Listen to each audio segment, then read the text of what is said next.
অতএব আমি আপনাকে বুঝাচ্ছিলাম যারা সালাত আদায় করে না তারা কত খারাপ।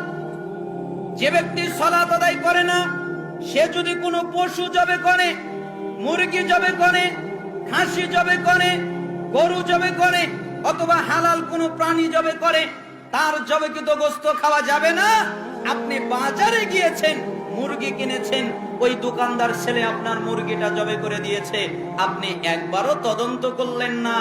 আপনি বললেন ছেলে তো বিসমিল্লাহ বলেছে, আপনি তদন্ত করলেন না।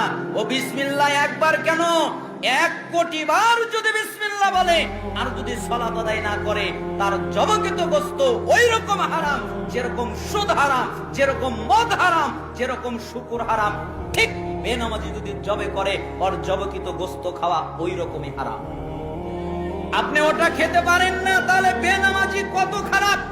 যারা সালাত আদায় করে না তারা যদি মারা যায়, তাদের জন্য কাফনের কাপড় কেনা জায়েজ নেই, তাদেরকে কাফনের কাপড় পরানো জায়েজ নেই, তাদেরকে গোসল দেওয়া জায়েজ নেই। গোসল একবার কেন, 1 কোটি বার যদি গোসল দেওয়া হয় ও কোনোদিন পবিত্র হবে না। ওকে যদি সাবানের মধ্যে চুবিয়ে রাখা হয় তাও পবিত্র হবে না। বেনামাজি যদি মারা যায়, মুসলমানের কবরস্থানে ওকে দাফন করা যায় না। ওকে কবরে রাখার সময় বিসমিল্লাহি ওয়া আলা মিল্লাতি রাসূলিল্লাহ এই বাক্য পাঠ করা যায় না। কোন সালাফরা মজা করে বলেছেন, যদি পড়তেই হয় তাহলে বলবে বিসমিল্লাহি ওয়া আলা মিল্লাতি ইবলিস, আমি তোকে ইবলিসের মিল্লাতে রাখলাম। কেন? সারা জীবন তুই ইবলিসকে মানতি, তাই ইবলিসের মিল্লাতে তোকে রাখলাম, তুই রাসূলের মিল্লাতে থাকার উপযুক্ত নয়। যারা সালাত আদায় করে না তাদের জানাজা নেই, তাদের কেউ জানাজা করতে পারবে না, তাদের জন্য রহমতের দোয়া করতে পারবে না, তাদের জন্য মাগফিরাতের দোয়া করতে পারবে না। আল্লাহর নবী তার মায়ের জন্য দোয়া করতে চায়, আল্লাহ অনুমতি দেয়নি।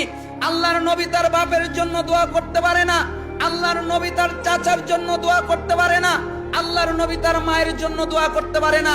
আপনার বাপ যদি বেনামাজি হয়, আপনার মা যদি বেনামাজি হয়, আপনার ভাই যদি বেনামাজি হয়, আপনার সন্তান যদি বেনামাজি হয়, আপনার স্ত্রী যদি বেনামাজি হয়, যেই বেনামাজি হোক না কেন তার জানাজা আপনি পড়তে পারবেন না। যদি আপনি তার জানাজা পড়েন তাহলে আপনার আমলনামায় টাটকা গুনাহ হবে। আপনি কেন জানাজা পড়লেন? এজন্য আল্লাহর নবী বললেন সালাত চলে যাবে, এটা সর্বশেষ চলে যাবে। এজন্য আমি আপনাদেরকে ইঙ্গিত দিয়ে বোঝালাম, আপনারা সালাত অন্তত ছাড়বেন না। রাজি আছেন? সালাত আদায় করবেন, রাজি আছেন? কে কে? লিল্লাহি তাকবীর। আল্লাহকে বলেন, আল্লাহ আমরা আর নামাজ ছেড়ে দিব না। আল্লাহ তাআলা আপনাদের কবুল করুন। হাত নামান।